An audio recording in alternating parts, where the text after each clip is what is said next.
Successful ആയ ആൾക്കാരൊക്കെ എപ്പോഴും പറയുന്നത് if you want to become successful ഉടനെ നമുക്ക് സക്സസ്ഫുൾ ആവണമെങ്കിൽ ഫെയിൽ ഫാസ്റ്റ് എന്നാണ് പറയുന്നത്. പെട്ടെന്ന് പരാജയപ്പെടാനാണ് പറയുന്നത്. അത്രയും വിജയിക്കാൻ സാധ്യതയുണ്ടെന്നാണ് പറയുന്നത്. അപ്പോൾ നമ്മൾ മിസ്റ്റേക്കുകൾ വരുത്തണം, നല്ലതാണ്. അതുകൊണ്ടത് വന്നു എന്ന് മാത്രം നമ്മൾ ലേൺ ചെയ്തിട്ടുണ്ടെങ്കിൽ മിസ്റ്റേക്ക് വന്നൊന്നും ഒരു കുഴപ്പമില്ല. അത് പഠിച്ച് ഇമ്പ്രൂവ് ചെയ്ത് പ്രത്യേകിച്ച് നമ്മളെല്ലാവരും ആദ്യം തീരുമാനിക്കണം 90 ഡേയ്സ് കൺസിസ്റ്റൻ്റ് ആയിട്ടൊരു കാര്യത്തിൽ നിൽക്കുക എന്നുള്ളതാണ് ഏറ്റവും പ്രധാനപ്പെട്ട ഒരു കാര്യം. ഇതിനിടയ്ക്ക് ചില ആൾക്കാർ 90 ദിവസം ചെയ്തിട്ടുണ്ടാവും. ആ 90 ദിവസം ടോട്ടലാകുന്നത് 6 മാസം കൊണ്ടാണെങ്കിൽ ഒരു കാര്യമില്ല. വീണ്ടും ആദ്യം മുതൽ തുടങ്ങേണ്ടി വരും. അതായത് നമ്മൾ ചിലപ്പോൾ 10 ദിവസം 15 ദിവസം ഈ കാര്യം ഫോളോ ചെയ്യും, അടുത്ത 10 ദിവസം ഫോളോ ചെയ്യത്തില്ല, പിന്നെ 15 ദിവസം ഫോളോ ചെയ്യും. ഇങ്ങനെ പോകുന്നവരെ സംബന്ധിച്ച് ടോട്ടൽ 90 ഡേയ്സ് എന്ന് പറയുന്ന സാധനം എത്തുകയില്ല. വീണ്ടും ഒരു ആദ്യം മുതൽ 90 ഡേയ്സ്. ഏതൊരു കാര്യവും നമ്മൾ കൺസിസ്റ്റൻ്റായിട്ട് 90 ദിവസം നമ്മൾ അതിൽ തന്നെ നിൽക്കുന്ന ഒരാൾക്കാണ് സക്സസ് ഉണ്ടാകുന്നത്. അതിനകത്ത് ചിലപ്പോൾ 87 ദിവസം ഫെയിലിയർ ആണെങ്കിലും കുഴപ്പമില്ല, ആ ഒരു 88ാമത്തെ ദിവസം മുതൽ വിജയം വരും. ഇങ്ങനെയാണ് സക്സസ് ആകുന്നത് ഏത് ഫീൽഡിലും ഏത് വിഷയത്തിലും. അപ്പോൾ അതുകൊണ്ടല്ലാതെ ആദ്യമേ നമ്മൾ എല്ലാ കാര്യവും വിജയിച്ചും പഠിച്ചൊന്നും അല്ലായിരിക്കും വരുന്നത്. ആദ്യം ഫെയിലിയറും മിസ്റ്റേക്കുകളൊക്കെ വരും.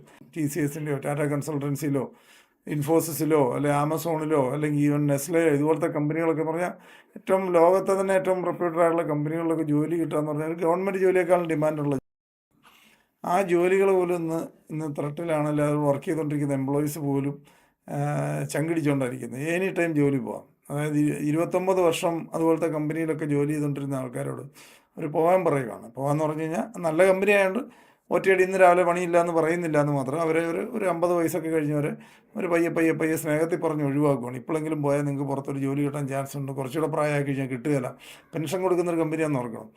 അപ്പോൾ അവർ പോലും ഒഴിവാക്കും. അപ്പോൾ ഇത്രയും ഗുരുതരമായ തൊഴിൽ പ്രശ്നം മാർക്കറ്റിലുണ്ട്.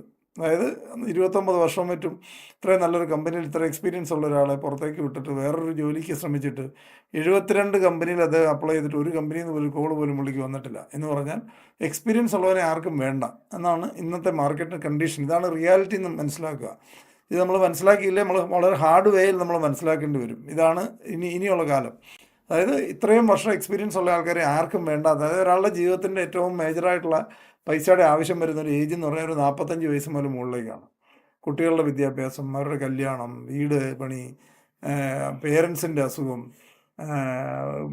ചിലപ്പോൾ ഹസ്ബൻഡ് വൈഫിൻ്റെ ഫാമിലിയിൽ വേറെ ആർക്കെങ്കിലും ഉള്ള അസുഖം, ഇങ്ങനത്തെ ഏറ്റവും കൂടുതൽ പൈസയ്ക്ക് ആവശ്യമുള്ളൊരു ഏജാണ് ഒരു 45+.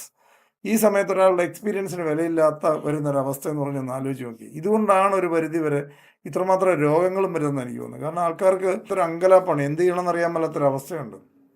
അപ്പോൾ ഈ സമയത്താണ് ഇത്രമാത്രം ആരോഗ്യ പ്രശ്നങ്ങൾ വരുന്നതിൻ്റെ കാരണം. മൈൻഡ് വർക്ക് ചെയ്യുന്ന ആദ്യം മനസ്സിലാക്കി കഴിഞ്ഞാൽ ഇത് സിമ്പിളാണ്. നമ്മൾ പലപ്പോഴും വളരെ ലോവറായിട്ട് ചിന്തിക്കുന്നതുകൊണ്ടാണ് ജീവിതത്തിൽ വലിയ കാര്യങ്ങളൊന്നും നടക്കാത്തത്. വലിയ കാര്യങ്ങൾ അച്ചീവ് ചെയ്യുന്നവരും അല്ലാത്തവരും തമ്മിൽ ചെറിയ കാര്യങ്ങളുള്ള ഡിഫറൻസ് മാത്രമേ ഉള്ളൂ. നമ്മൾ റിസീവിങ് മോഡിൽ ഇരിക്കുന്ന ഒരാൾക്ക് മാത്രമേ കിട്ടുള്ളൂ. നമ്മൾ വാങ്ങാൻ തയ്യാറായി ഉള്ള ഒരു മൈൻഡ് സെറ്റ് ഇരിക്കുന്ന ഒരാൾക്ക് മാത്രമേ എന്ത് കാര്യങ്ങളും കിട്ടുകയുള്ളൂ. അത് നമ്മുടെ ചിന്തിക്കാനുള്ള ശക്തി നമ്മൾ കൂട്ടിക്കൊണ്ടേയിരിക്കുക ഓരോ ദിവസവും. നല്ല ചിന്തകൾ നമുക്കുണ്ടാകുന്ന രീതിയിലുള്ള ഇൻപുട്ട് കൊടുത്തുകൊണ്ടിരിക്കുക. നല്ല ആൾക്കാർ നമ്മളെ മോട്ടിവേറ്റ് ചെയ്യുന്നവർ, നിനക്കും പറ്റും അല്ലെങ്കിൽ നിനക്കും വിജയിക്കാൻ പറ്റും എന്ന് പറയുന്ന ആൾക്കാരുമായിട്ട് മാത്രം കൂട്ടുകൂടുക. നെഗറ്റീവായിട്ടുള്ള സാധനങ്ങളും നമ്മളെ ഡീമോട്ടിവേറ്റ് ചെയ്യുന്ന കോൺഫ്ലിക്റ്റിംഗ് ആയിട്ടുള്ള കാര്യങ്ങൾ ഡിസ്കസ് ചെയ്യുന്നതും തർക്കങ്ങളിലും ഒക്കെ പരമാവധി ഒഴിവായി നിൽക്കുക. വിജയം നമ്മൾ ഉണ്ടാക്കിയെടുക്കണം.